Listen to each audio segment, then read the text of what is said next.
નિજ કરતાનો લક્ષ્ય જે આપી ઘણો કર્યો ઉપકાર, દિલડામાં દીવા પ્રગટાવી દૂર કર્યો અંધકાર.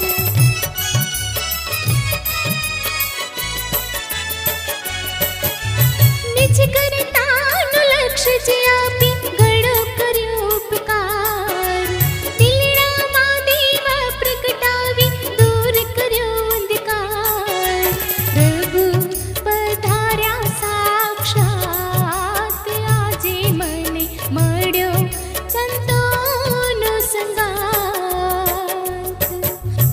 બહોધમ લહેજન મહાદમ કુબેરમ તેયમ નમામિ નમસ્તુ. શ્રીમદ કરુણા સાગર મહારાજ કી જય. કૈવલ ધામ કી. શ્રી અવિચલદાસજી મહારાજ કી જય. સત કેવલ સાહેબ, સત કેવલ સાહેબ, સત કેવલ સાહેબ.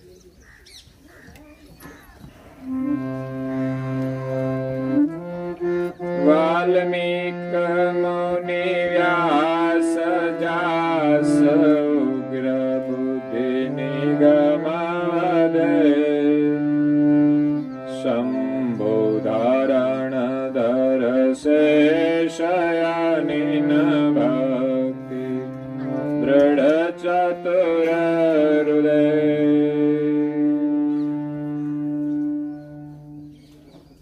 પ્રાય ભક્તજનો, જ્ઞાન સંપ્રદાયના અધ્યય સ્થાપક, અનંત બ્રહ્માંડાધીશ, વિશ્વ નિયંતા, સકર્તા સર્જનહારના પરમ વિશેષ અંશ, સક્રત સિદ્ધાંતનું પ્રતિપાદન કરનાર, અનંત અંશોના તારણહાર, પરમ મોક્ષના દાતા, કૈવલ ધર્મ ધુરંધર, મહાન સમર્થ, પરમ શ્રેષ્ઠ, પરમ વિભૂતિવાન, પરમ દયાળુ, પરમ કૃપા નિધિ, સર્વજ્ઞ દિવ્ય પરમ ગુરુ શ્રીમદ કરુણા સાગર મહારાજ શ્રી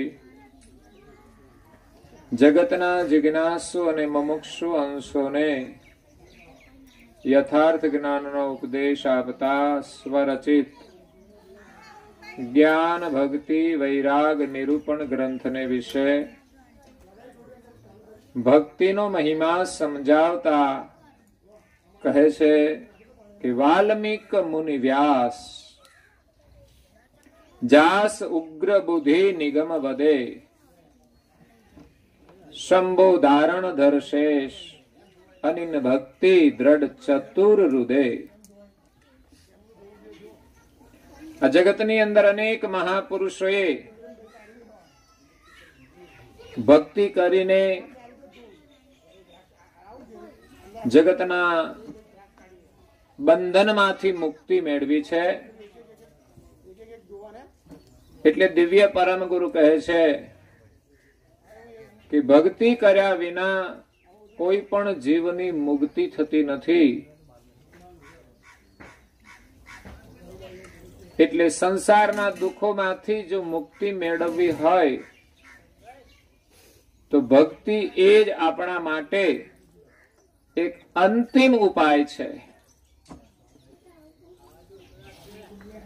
બેઠા બેઠા કશું મળતું નથી, પુરુષાર્થ કરવો પડે છે.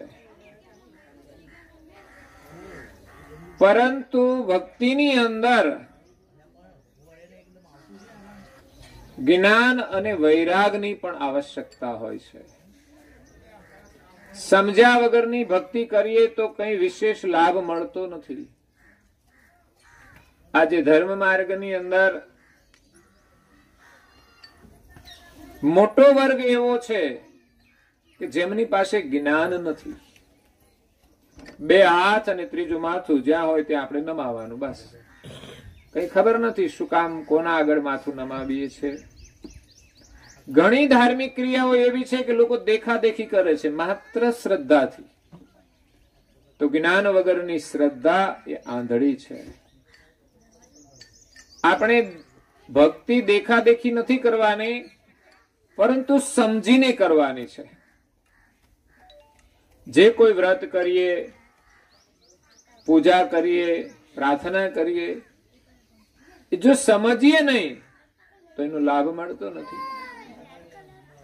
ઘરમાં આપણે એકાબીજા વાતચીત કરીએ છીએ તો સમજતા હોઈએ છીએ કોની વાત કરીએ છીએ, શા માટે કરીએ છીએ. એવી જ રીતે ભક્તિની અંદર પણ જે કોઈ ક્રિયા કરીએ એની સમજણ આપણી પાસે હોવી જોઈએ. એટલે કરુણાસાગર મહારાજ શ્રીએ અહીંયા જે ગ્રંથની રચના કરી છે એનું નામ આપ્યું છે જ્ઞાન વૈરાગ ભક્તિ નિરૂપણ. એકલી ભક્તિથી કામ થતું નથી. આપણી ભક્તિ કરવાની કોની, એ જ પેલો પ્રશ્ન છે. અને શા માટે ભક્તિ કરવાની એ બીજો પ્રશ્ન છે. કેવી રીતે ભક્તિ કરવાની એ ત્રીજો પ્રશ્ન છે. તો આ જગતના જે સર્જનહાર છે એની આપણે ભક્તિ કરવાની છે.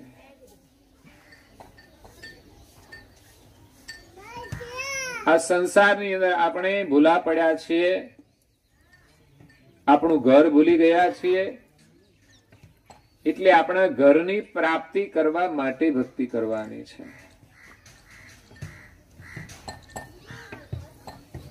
દિવ્ય પરમ ગુરુ સક્ર ચિંતામણી ગ્રંથમાં લખે છે 84 કે જન્મ મરણ में युगन युगन वही जाई ऐसी कष्ट सहो पण हमसे मिलो नहीं क्यों आई. માત્ર એક જ ચોપાઈ જો સમજવામાં આવી જાય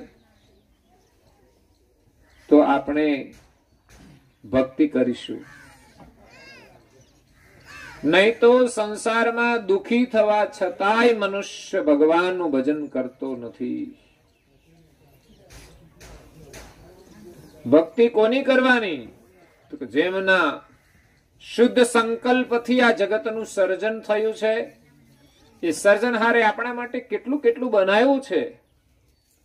એ સર્જનહારનો બહુ મોટો ઉપકાર છે, જેના ભજનથી આપણે ભવસાગર પાર થઈ જઈએ છીએ. જેમના ભજન સ્મરણથી આપણા મનને શાંતિ મળે છે. એટલે ભજન કરવું જોઈએ.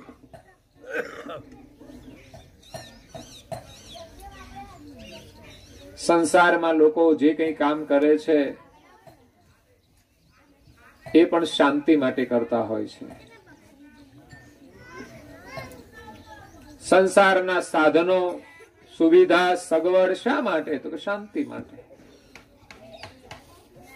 તો સંસારમાં ક્ષણવાર માટે શાંતિ મળે છે, કાયમને માટે શાંતિ નથી મળતી. ઘણા લોકોના ઘરે બહુ સગવડ હોય છે, છતાં પણ આત્મહત્યાઓ કરે છે, છૂટાછેડા લે છે. શા માટે ભાઈ છૂટાછેડા લીધા? આટલી બધી સગવડ છે. સગવડ કાયમને માટે શાંતિ આપતી નથી. એટલે સંસારમાં શાંતિ મળે છે, પણ ક્ષણિક શાંતિ હોય છે, હંમેશા શાંતિ રહેતી નથી. ઉનાળો હોય, ઘરમાં સરસ પંખો હોય, ઠંડક આવે તો શાંતિ મળે. એનાથી વધારે એર કન્ડિશન હોય તો શાંતિ મળે. પણ કોઈનો ફોન આવી જાય તો અશાંતિ પણ ઊભી થઈ જાય છે. કોઈ ખરાબ સમાચાર આવે તો અશાંતિ ઊભી થઈ જાય છે. ફોનમાં કોઈક આપણને ગમે તેમ બોલી જાય તો એર કન્ડિશનમાં પણ અશાંતિ ઊભી થઈ જાય છે. કાં તો ધંધામાં નુકસાન થઈ જાય તો બીપી વધી જાય છે, દવાખાને દાખલ કરવા પડે છે.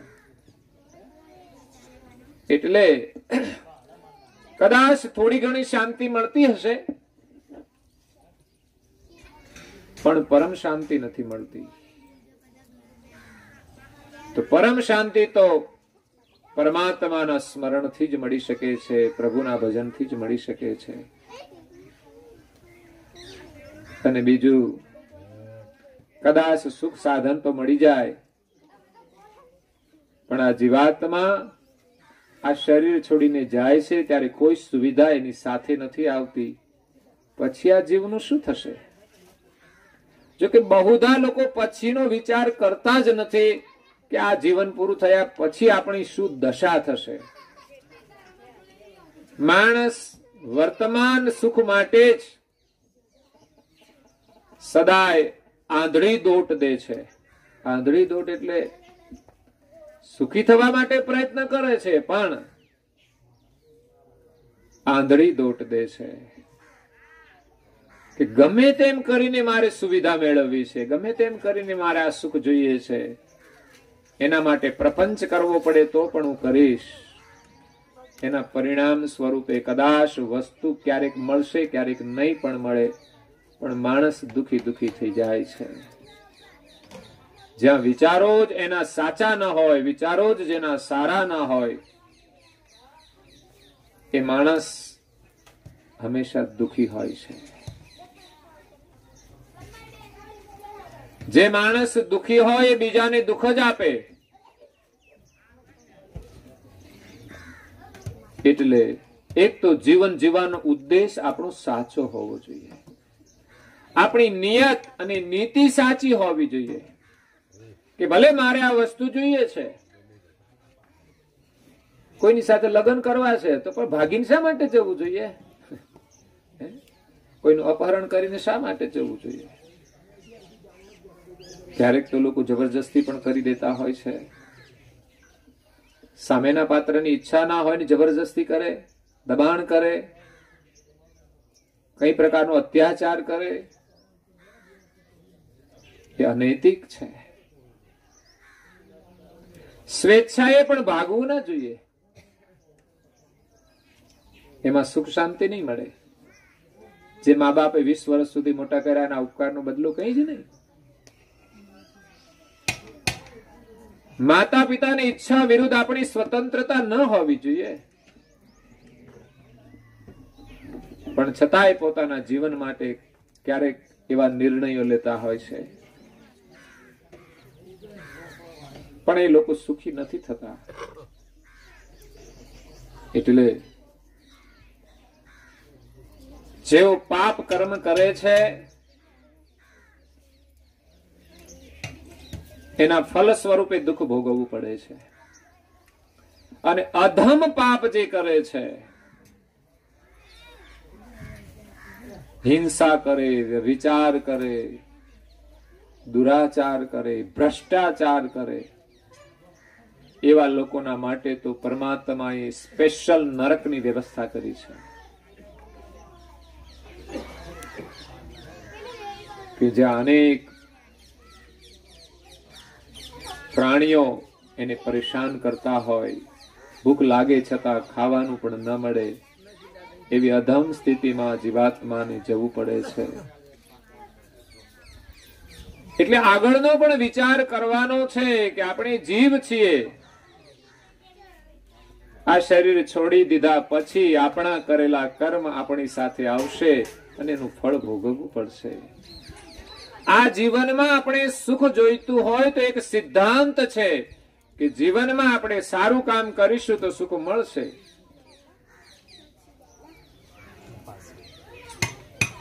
જમીનમાં જે વાવીએ છે તે ઉગે છે.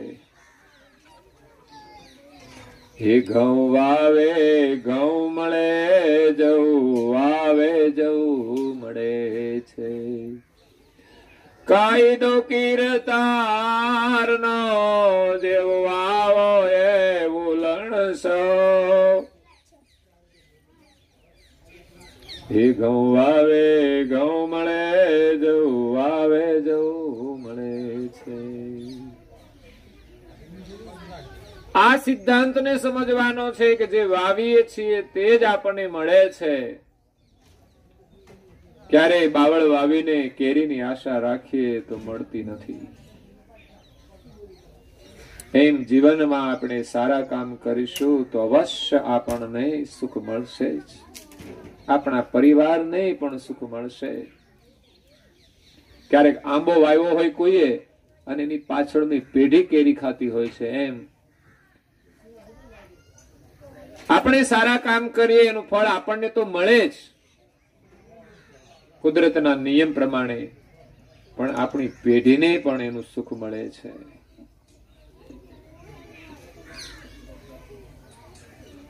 એટલે હંમેશા સારા કામ કરીશું તો સુખ મળશે. કચરો ખાઈશું તો પરિણામ ભોગવવા તૈયાર રહેવું પડશે. ખરાબ બોલીશું તો એનું પરિણામ આ જન્મમાં પણ મળી શકે છે. એવું નહીં કે આજે તમે કર્મ કર્યું એનું પરિણામ બીજા જન્મમાં જ મળે. અમુક ટકા કર્મ જ એવા હોય છે કે જે ભોગવવાનો યોગ ન હોય. માણસે પાપ કર્મ કર્યા હોય એનો દુઃખનો સમય ચાલતો હોય, પછી એમાં એ સારું કર્મ કરે, પેલા પાપનો પ્રભાવ વધુ હોય એટલે આ જન્મમાં આપણા માટે કદાચ સુખનો યોગ ન થાય.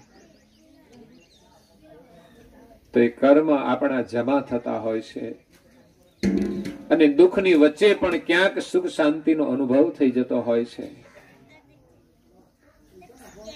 ભલે કર્મના ફલ સ્વરૂપે દુઃખ ભોગવીએ છીએ, છતાંય પણ જીવનમાં શાંતિ મળી શકે છે જો સારા કર્મ કરીએ તો. સારા કર્મના વિચાર માત્રથી આપણને પ્રસન્નતા મળે છે. સારા કર્મના વિચારથી પણ આપણને પ્રસન્નતા મળતી હોય તો સારી વાણી બોલીએ તો કેટલો આનંદ આવે છે.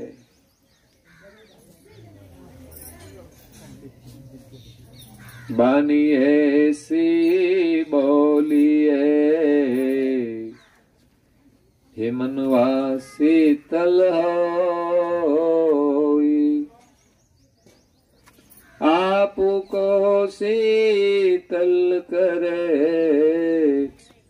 और भी शीतल हो.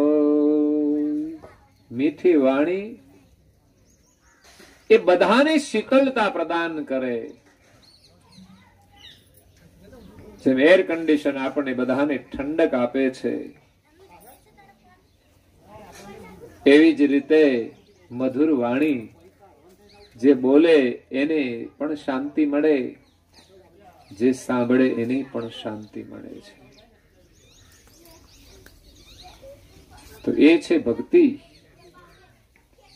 ભક્તિ આપણે સમજીને કરવાની છે. ભક્તિની અંદર જ્ઞાન જોઈએ, ભક્તિની અંદર વૈરાગ જોઈએ. 84 के जन्म मरण में युगन युगन वही जाई. જો આ મનુષ્ય જીવનમાં આપણી ભક્તિ ન કરી તો આ જીવાત્માને 84 માં જવું પડશે. 84 એટલે માત્ર 84 નથી, 84 લાખ શરીર ધારણ કરવાના છે. આપણા કર્મને ભોગવવા માટે આ જીવાત્માને 84 લાખ શરીર ધારણ કરવા પડે છે અને છતાંય કર્મ ભોગવાઈ રહેતા નથી અને જમા રહે છે. તો ફરી કર્મ પ્રમાણે એને મનુષ્યનો જન્મ મળે છે. મનુષ્યનો જન્મ તો માત્ર 84 ના બંધનમાંથી છૂટવા માટે જ છે. ભગવાનનું ભજન અને ભક્તિ કરવા માટે છે, નહીં કે ફિલ્મ ને ટીવી જોવા માટે મળ્યો છે, નહીં કે અડોશ પડોશમાં જઈને વાતો કરવા માટે મળ્યો છે, નહીં કે વ્યસન ફેશન માટે મળ્યો છે.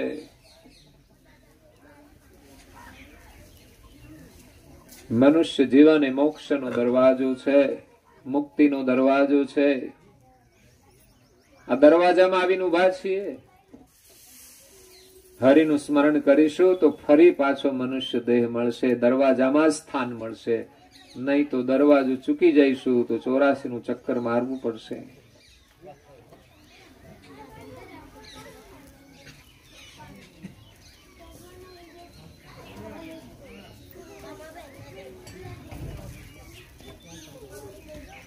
જેમ એક રાજકુમાર પોતાના રાજનો જે કોટ છે, કિલ્લો, એ રાજની અંદર તો અઢળક સુખ છે, પણ છતાં એને બહાર ફરવા જવાની ઈચ્છા થઈ. એ કોટની ફક્ત એક જ દરવાજો છે. એ દરવાજેથી બહાર નીકળ્યો.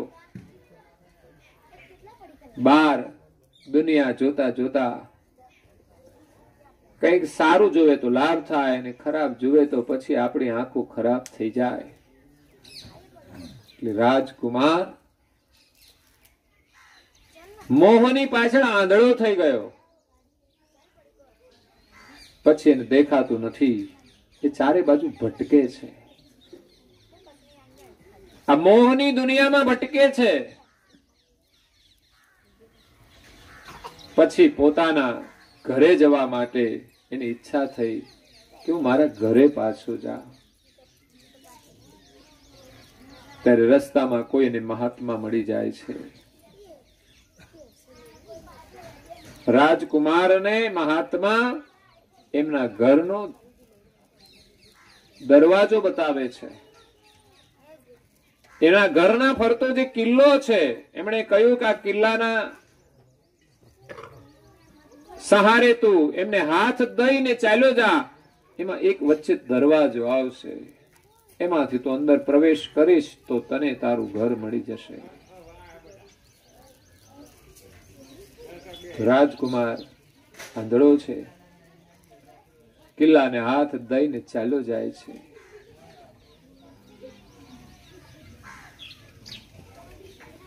પણ જ્યારે કિલ્લો નજીક આવવાની તૈયારી છે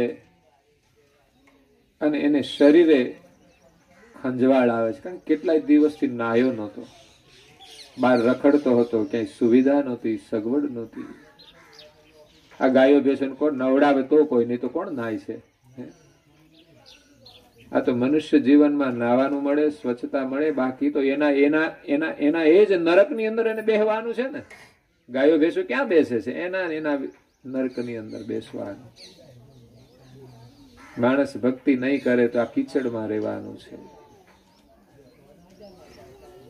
દરેક પ્રાણીની કેવી દુર્દશા છે.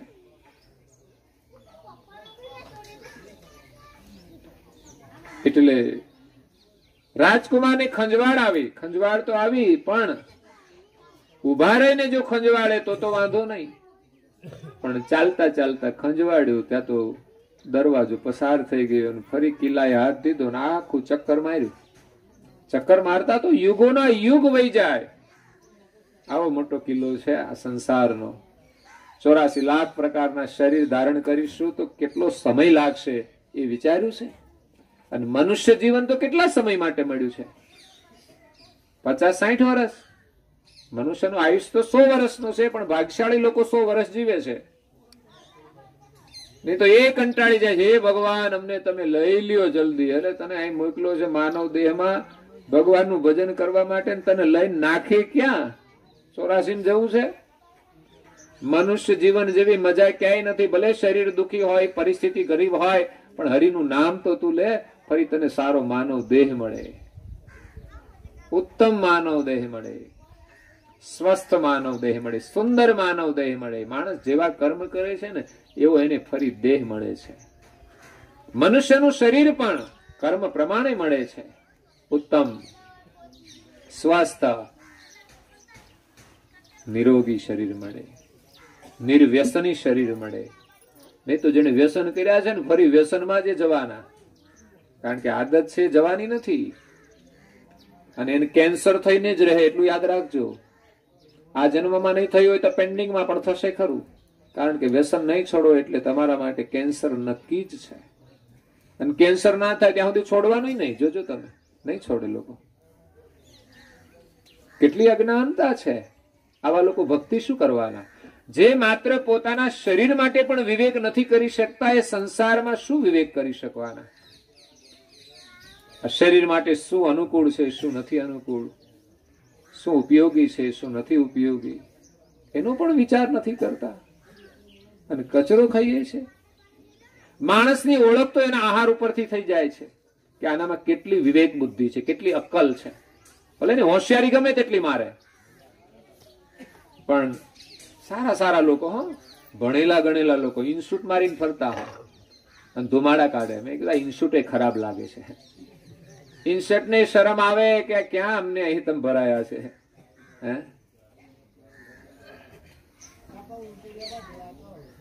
સારા લોકોએ તો વિચાર કરવો જોઈએ. તો ઘણા લોકો જો ફોર વ્હીલ માં ફરતા હોય પણ અંદર ધુમાડા કાઢતા હોય કે આમાં ક્યાં શાંતિ છે. ફોર વ્હીલ મળી જાય તોય લોકોને શાંતિ નથી મળતી, ત્યારે તો આ ધુમાડા કાઢવા પડે છે. મેં ગાડી એક ધુમાડા કાઢે બરાબર નહીં કઈ. ઘણા તો ટુ વ્હીલ લઈને જતા હોય ને, બે હાથમાં હેન્ડલ પકડ્યું હોય તોય મુખમાં દાંતમાં દબાવીને બીડી હોઠ વચ્ચે દબાવીને ધુમાડા જ કાઢે જતા હોય. બોલો, આવા લોકો ગાડી ચલાવે એટલી વાર એને શાંતિ નથી મળતી. સમય ના હોય તોય ઘડી કે પાછું એક હાથે વળી પકડી લે પાછી, અને છેક ઓલો દોરો બાંધ્યો હોય ને ત્યાં સુધી ચૂહી જાય સાહેબ. અને છેલ્લે ચૂહે ને ત્યારે તો એટલો બધો પ્રેમ કરે કે ઉપરા ઉપરી ખેંચી લે. બોલો, તમે જોજો, જેમ કોઈ એમના છોકરાને આમ વાલ કરતું હોય ને કેમ આમ ચુંબન કરે, એમ બીડીને ચુંબન કરે છે કે ફરી આવજે મારા મોઢામાં, એમ કે છે તું મારી પ્રિય છે.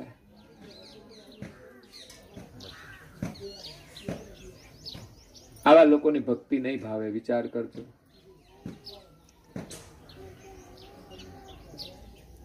તો 84 ના દુઃખમાંથી છૂટવા માટે ભક્તિ કરવાની છે, સર્જનહારની ભક્તિ કરવાની છે, સમજીને ભક્તિ કરવાની છે. જ્ઞાન જોઈએ તો અહીંયા 3 વસ્તુનો સમન્વય કર્યો છે: જ્ઞાન, વૈરાગ અને ભક્તિ. ત્યારે હરિનું સ્મરણ થશે. એકલી ભક્તિ કરીશું તો નહીં થાય, કારણ કે કોનું સ્મરણ કરીશું? દુનિયા સર્જનહારને ભૂલીને એની બનાવેલી જે દુનિયા છે એનું સ્મરણ કરે છે. દેહધારીનું સ્મરણ કરે છે, દેહના નામનું સ્મરણ કરે છે. ચૈતન્યને ઓળખતા નથી, ચૈતન્યનો લક્ષ્ય નથી, એટલે એના સર્જનહારથી અને એના સ્મરણથી એને મુક્તિ મળી શકતી નથી. પરમ ગુરુ આપણને સર્જનહારની ઓળખ કરાવે છે કે આપણી સજાતિના જે સર્જનહાર છે એનું આપણે સ્મરણ કરવાનું છે. તો જ્ઞાન, ભક્તિ, વૈરાગ ત્રણેય વસ્તુ જોઈશે. જ્યાં સુધી સંસારનો મોહ ના છૂટે ત્યાં સુધી પ્રભુ સ્મરણ થતું નથી.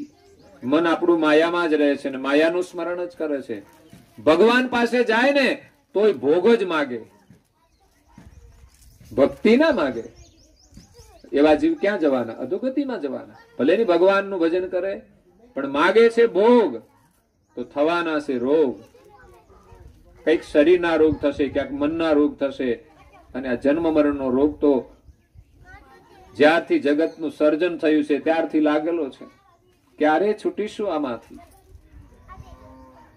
ભગવાન પાસે માગો તો માગો, માત્ર ભગવાનની ભક્તિ અને પ્રેમ જ માગો. મુક્તિ માગવી નહીં પડે, મુક્તિ મળી જશે. હે મુક્તિ મળે કે ના મળે, મારે ભક્તિ તમારી કરવી છે.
તમારે કરવી છે. શબ્દો મળે કે ના મળે, મારી પ્રાર્થના તમારી કરવી.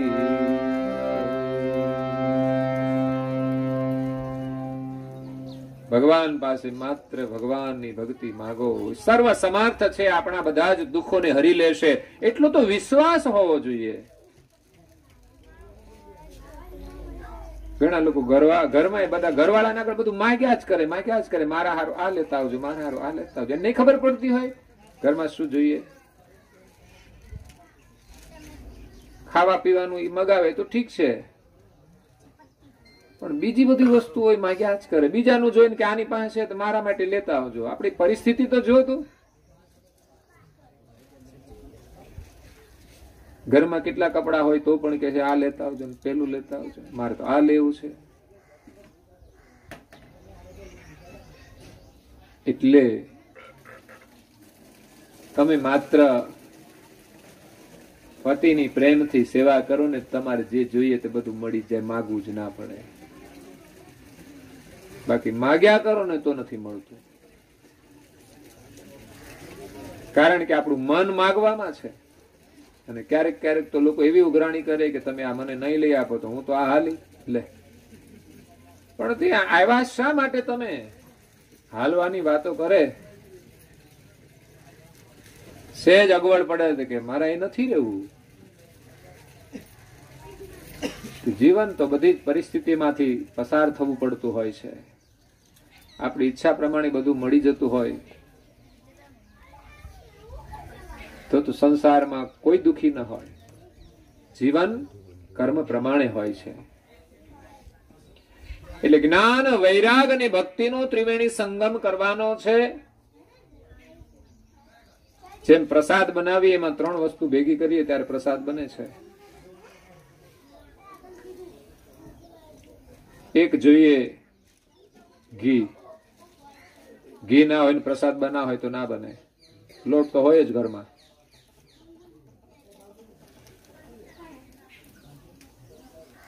બીજું જોઈએ ખાંડ, સાકર, અને ત્રીજા નંબરે લોટ જોઈએ. એમ ભગવાનનું સ્મરણ કરવા માટે, એનો પ્રસાદ પ્રાપ્ત કરવા માટે, આપણી ભૂખને મટાડવા માટે હરિસ્મરણનો પ્રસાદ બનાવવો હોય તો જ્ઞાન રૂપી ઘી જોશે. એની અંદર ભક્તિ રૂપી સાકર જોઈશે, મધુરતા જોઈશે, અને વૈરાગનો લોટ જોઈએ. અને ત્રણેયની માત્રા સરખી જોઈએ. લોટ ઓછો હોય તો રાબડું થઈ જાય, ખાંડ ઓછી હોય તો ફિક્કા લાગે, વધારે હોય તો પણ ભાવતું નથી. હા, એ તો ખાંડ તો બહુ ગળી હોય, વધારે નાખીએ તો વધારે ગળ્યા ના થાય, પણ વધારે ગળપણ પણ આપણને ગમતું નથી. એમ ભક્તિની અંદર છે ને બહુ વાહવાહી થઈ જાય ને અને અહમ આવી જાય તો પણ ચાલે નહીં. એટલે વધારો થઈ જાય અહમનો તો આપણને આનંદ આપતો નથી. અને લોટ પણ એના પ્રમાણમાં જોઈએ, જીવનમાં વૈરાગ પણ જોઈએ. અને એને ત્રણેયને એક રસ કરવાનું છે. એના માટે તપ કરવાનું છે, શ્રદ્ધા જોઈએ.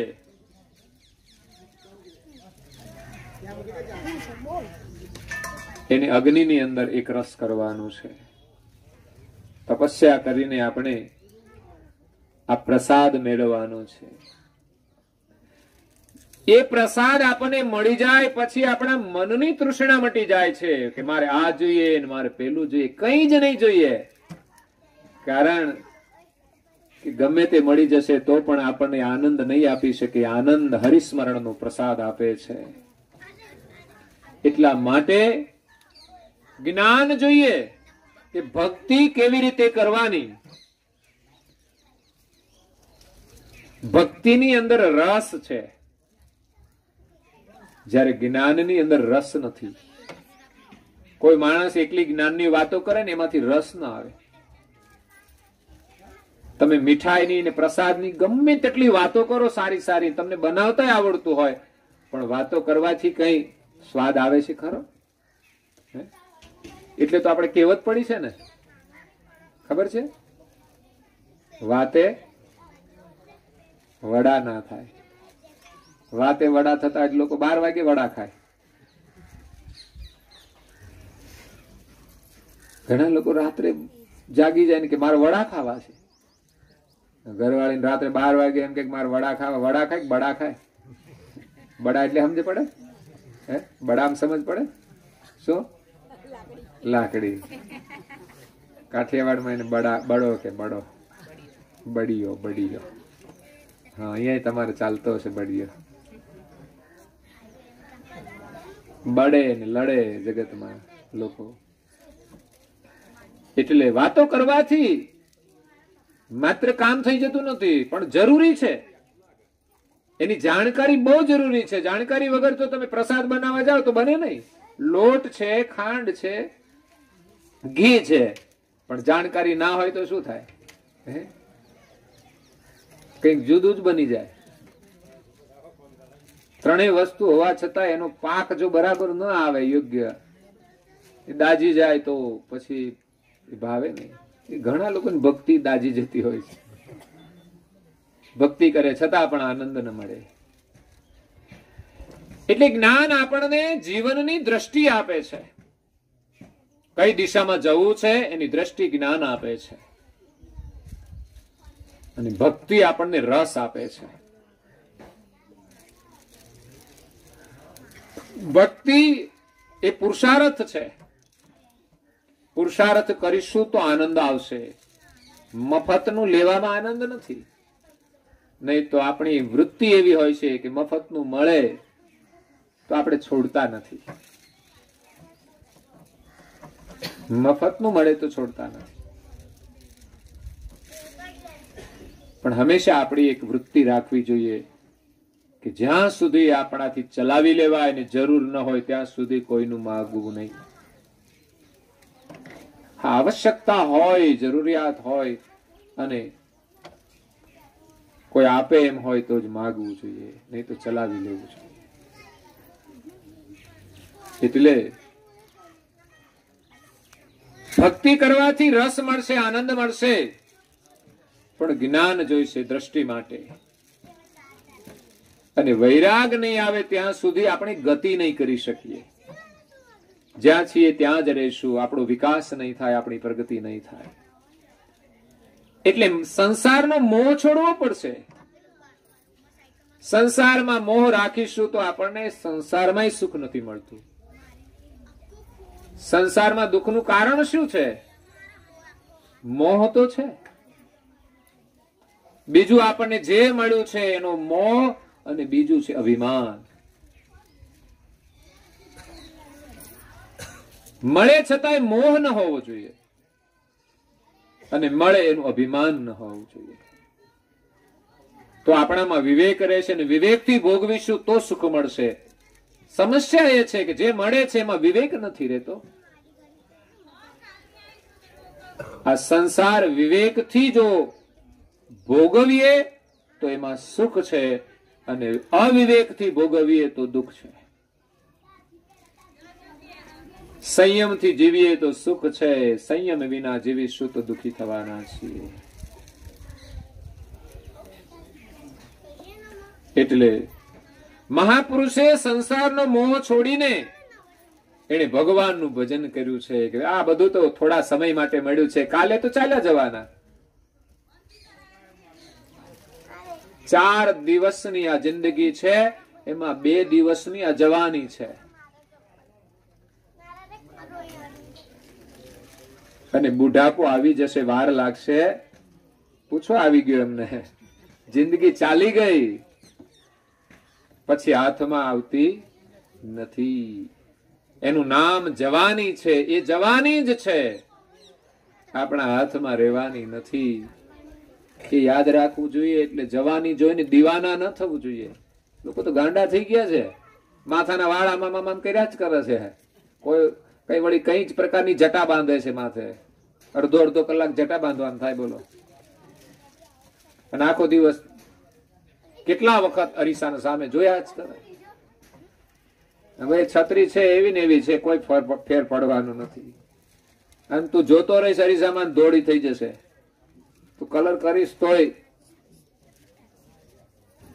એમાં સુખ નહીં મળે તને. ખરવા માંડશે, ટાલ પડી જશે. ઘણા લોકો કે ટાલ પડી જાય ને એ તો ભાગશાળીને જ ટાલ પડે.